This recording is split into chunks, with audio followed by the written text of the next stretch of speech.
एक समय की बात है। एक गांव था, पीपलगंज। ये गांव वैसे तो आम गांवों जैसा ही था। खुले खेत, कच्चे घर, मिट्टी की महक और हर तरफ पशु पक्षियों की आवाजें।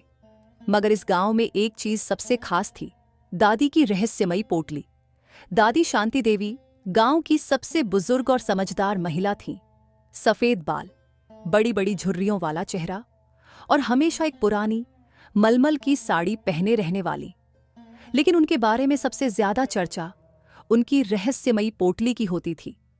कोई नहीं जानता था कि उसमें क्या है, मगर कहा जाता था कि जो भी एक बार दादी की पोटली को छू ले, उसकी जिंदगी बदल जाती है।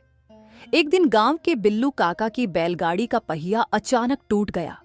लोग कहने लगे, दादी की पोटली में जरूर कोई जादू है, उनसे मदद मांगो। बिल्लू काका हिचकिचाते हुए दादी के पास गए।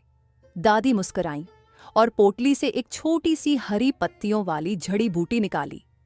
इसे अपने बैल के चारे में मिला दो, उन्होंने कहा। अगले ही दिन उनका बैल इतना ताकतवर हो गया कि टूटी बैलगाड़ी भी खींचकर ले गया। इसी तरह चंदा मौसी की बेटी गुड़िया कई दिनों से बीमार थी। गांव के वैद्य ने भी जवाब दे दिया था। तब चंदा मौसी ने रोते रोते दादी के पास मदद मांगी। दादी ने फिर से अपनी पोटली खोली और कुछ सूखे फूल निकालकर एक लोटे में घोल दिए। गुड़िया को वो पानी पिलाया गया और अगले ही दिन वह खेल कूद करने लगी। अब पूरे गांव में दादी की पोटली की चर्चा होने लगी। सभी लोग सोचने लगे कि इसमें जरूर कोई जादुई चीज होगी। गांव का सबसे शरारती लड़का रामू इसे देखने के लिए बेचैन था। उसने सोचा, अगर मैं इस पोटली का रहस्य जान जाऊं तो मैं भी जादूगर बन जाऊंगा। एक रात जब पूरा गांव सो रहा था, रामू चुपके से दादी के घर में घुसा। दादी की पोटली सिरहाने रखी थी। जैसे ही उसने उसे छूने की कोशिश की, तभी रामू, दादी की भारी आवाज सुनकर उसका दिल जोर जोर से धड़कने लगा। दादी ने धीरे से कहा, तुझे पोटली देखनी है ना? रामू डरते हुए बोला, हाँ दादी, आखिर इसमें ऐसा क्या है? दादी मुस्कुराईं और धीरे से पोटली खोल दी। रामू ने झांक कर देखा तो उसमें सिर्फ कुछ सूखी जड़ी बूटियां, बीज, पुराने सिक्के और कुछ मिट्टी के टुकड़े थे।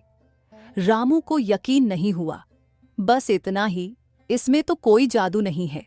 दादी ने प्यार से उसके सिर पर हाथ फेरा और बोली, बेटा, असली जादू इस पोटली में नहीं, बल्कि हमारी मेहनत, पुरखों का ज्ञान और प्रकृति की शक्ति में है। ये जड़ी बूटियां वही हैं जो हमारी धरती हमें देती है। यही असली दवा है। रामू अब सब समझ गया था। उसने महसूस किया कि असली जादू किसी चीज में नहीं, बल्कि ज्ञान और अनुभव में होता है। अगले दिन जब रामू ने यह बात गांव वालों को बताई तो सब हैरान रह गए। अब सभी समझ चुके थे कि दादी की पोटली सिर्फ एक रहस्य नहीं, बल्कि गांव के पारंपरिक ज्ञान और प्रकृति का भंडार थी। समय बीता, दादी की उम्र ढलती गई और एक दिन वह दुनिया छोड़कर चली गई।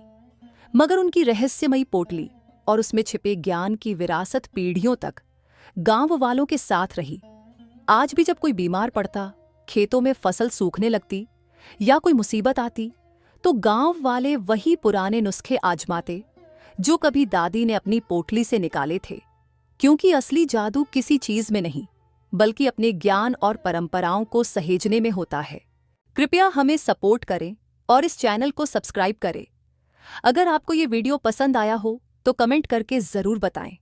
आपका बहुत बहुत धन्यवाद।